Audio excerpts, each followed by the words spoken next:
c'est très important de faire les alliances parce qu'évidemment, la santé, la prévention ne peut pas être la responsabilité que du système de santé. En fait, il faut faire les alliances avec les écoles, avec le système éducatif, avec les employeurs, avec les municipalités.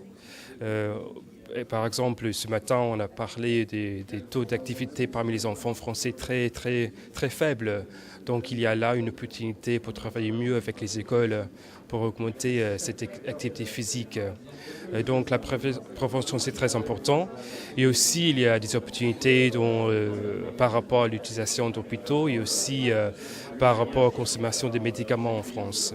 Il y a 2 points très importants si on veut progresser.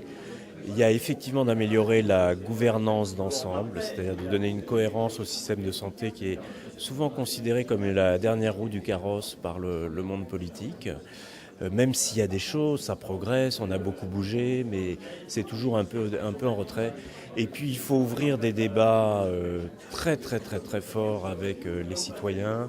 Il ne faut pas avoir la peur de dire la vérité aujourd'hui. Il faut parler des risques, il faut parler de l'impossibilité de résoudre absolument tout. Il faut que les citoyens s'en mêlent, mais pas sous l'angle de chacun pour soi, c'est mes petits problèmes que je veux mettre en avant, et progresser jusqu'à se mettre d'accord. On peut être un peu consensuel.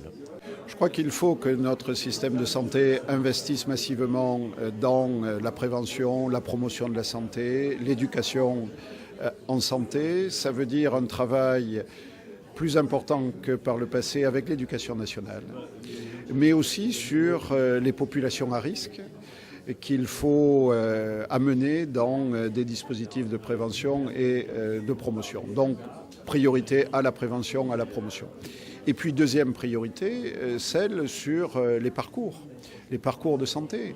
Parcours de santé en santé mentale, parcours sur les maladies chroniques, les cancers, parcours sur les maladies cardiovasculaires.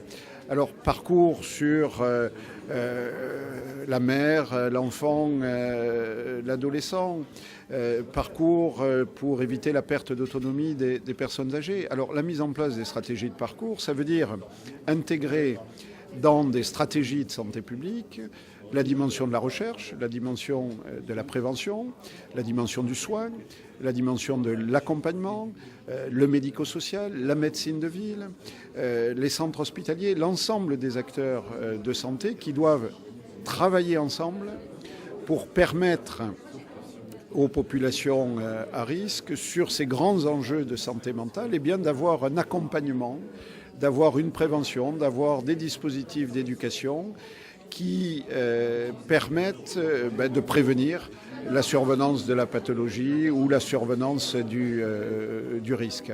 Voilà, éviter les ruptures dans ces parcours et puis intervenir là où aujourd'hui il y a des manques, dans le diagnostic précoce, par exemple, qui est un sujet sur l'autisme, intervenir au domicile des personnes âgées pour prévenir la perte d'autonomie, alors intervenir en agissant sur la domotique, en agissant sur le lien social, en agissant sur la prescription de médicaments, en agissant, en ayant des pratiques d'éducation physique ou sportive, en travaillant sur la diététique.